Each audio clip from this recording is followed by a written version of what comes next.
Halo pemirsa GPR TV dari Sabang sampai Merauke dari Miangas hingga Pulau Rote. Bertemu lagi bersama saya Mona Zarinisa dalam program Kominfo Newsroom.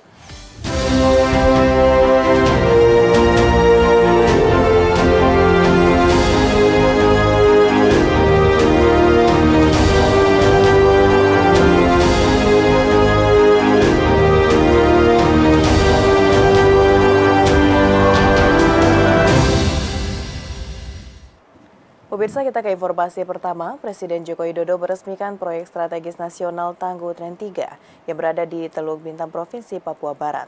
PSND menyerap sebanyak 70% tenaga kerja dari Provinsi Papua dan Papua Barat, serta mampu meningkatkan produk tahunan LNG menjadi 11,4 juta ton per tahun.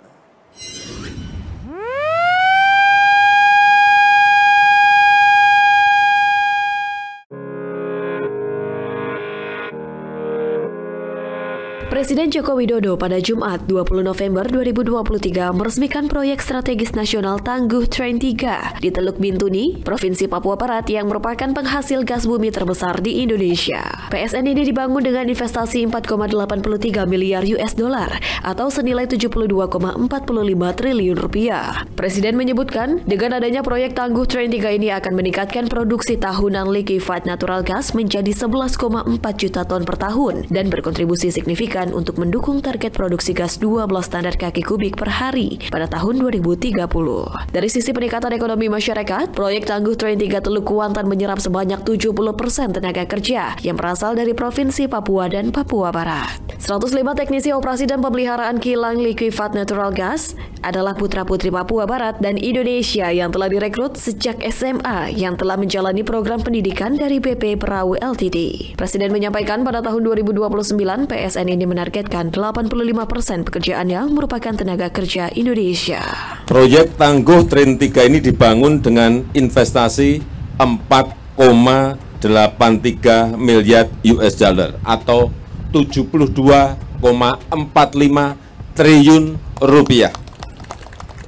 Dan proyek ini akan meningkatkan kapasitas produksi tahunan tangguh LNG menjadi 11,4 juta ton per tahunnya dan berkontribusi signifikan untuk mendukung target produksi gas 12 standar kaki kubik per hari pada tahun 2030.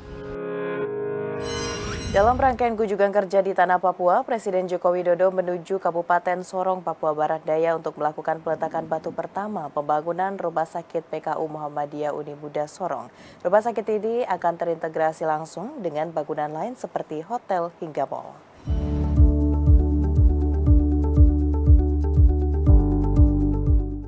Presiden Joko Widodo lakukan kunjungan kerja selama 3 hari ke Tanah Papua. Dari banyak agenda, salah satu agenda Presiden yakni peletakan batu pertama pembangunan Rumah Sakit PKU Muhammadiyah Uni Muda di Sorong, Papua Barat. Rumah Sakit PKU Muhammadiyah Uni Muda dibangun dengan anggaran 256 miliar rupiah. Pembangunan ini menjadi komitmen pemerintah dalam membantu pembangunan rumah sakit.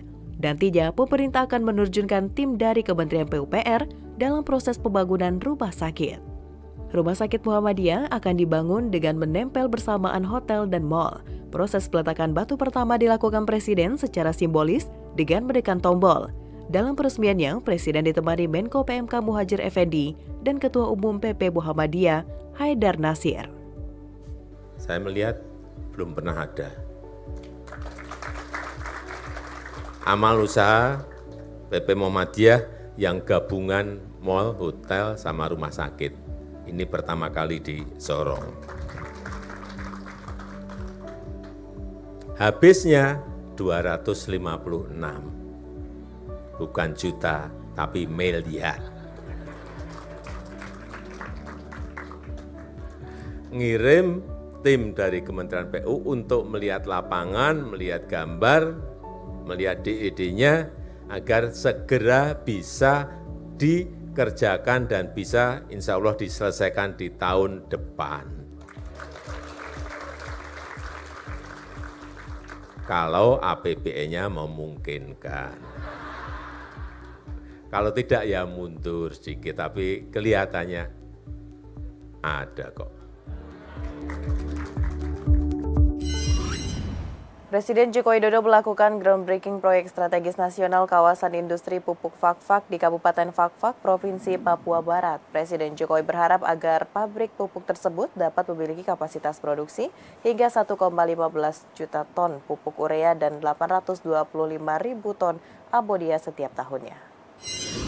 Mengucap Bismillahirrahmanirrahim, pada sore hari ini groundbreaking peletakan batu pertama proyek strategis nasional kawasan industri pupuk Fakfak secara resmi saya nyatakan dimulai.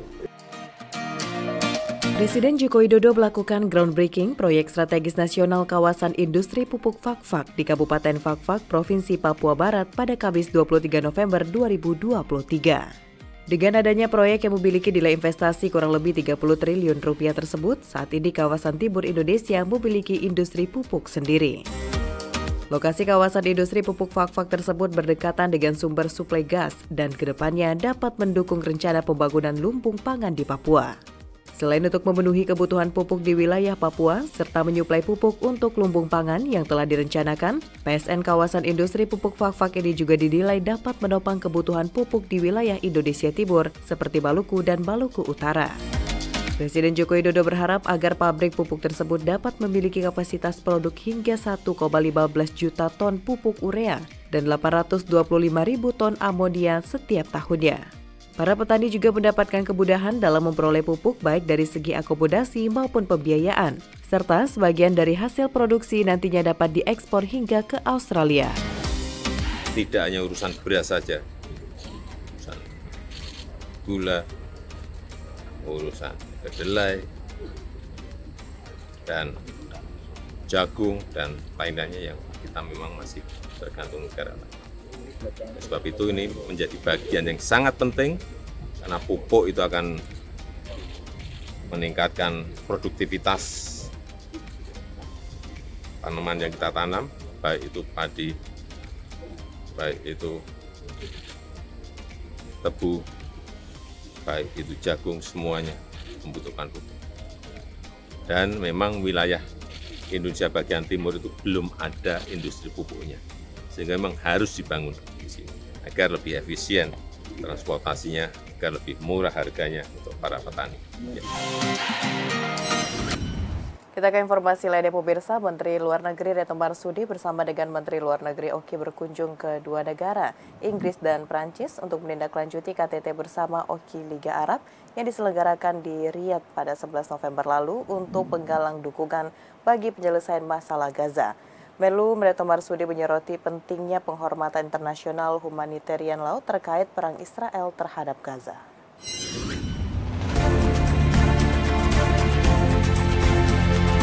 Penyambung press briefing sebelumnya hasil kunjungan ke Beijing dan Moskow pada tanggal 22 November 2023. Menteri Luar Negeri Retno Marsudi bersama dengan beberapa Menteri Luar Negeri Oki melakukan kunjungan ke dua negara, yakni London, Inggris dan Paris, Prancis. Menlu Retno bersama sejumlah Menlu Organisasi Kerjasama Islam yakni Arab Saudi, Palestina, Jordan, Mesir, Nigeria, Turki dan Sekjen Liga Arab menyoroti pentingnya penghormatan terhadap international humanitarian law. Menlu menekankan bahwa di dalam perang ada hukum dan ada aturannya, di antaranya perlindungan terhadap masyarakat sipil dan fasilitas publik, termasuk rumah sakit adalah bagian penting dari hukum humaniter. Selanjutnya pada pertemuan kedua di London, Menlu Retno bersama Menlu Oki lainnya bertemu dengan Foreign Secretary David Cameron. Menlu menyampaikan apa yang terjadi di Gaza sudah melewati batas dan sama sekali tidak dapat diterima dilihat dari perspektif apapun dan dari nilai maupun standar apapun juga. Oleh karena itu kekejaman harus segera dihentikan. Permanent ceasefire diperlukan dan stop untuk menyerang humanitarian facilities dan masyarakat sipil. Saya juga sampaikan bahwa apa yang terjadi di Gaza bukan hanya terjadi sekarang ini, namun sebuah kelanjutan dari ketidakadilan terhadap Palestina, sebuah kelanjutan dari pendudukan ilegal Israel, dan kelanjutan dari keinginan Israel untuk menghilangkan Palestina. Indonesia mendesak Dewan Keamanan PBB untuk menunjukkan tanggung jawab moral untuk memperjuangkan keadilan dan kemanusiaan. Pemirsa, usai jeda pariwara kami akan kembali dengan informasi lainnya. Tetaplah bersama Kominfo Newsroom.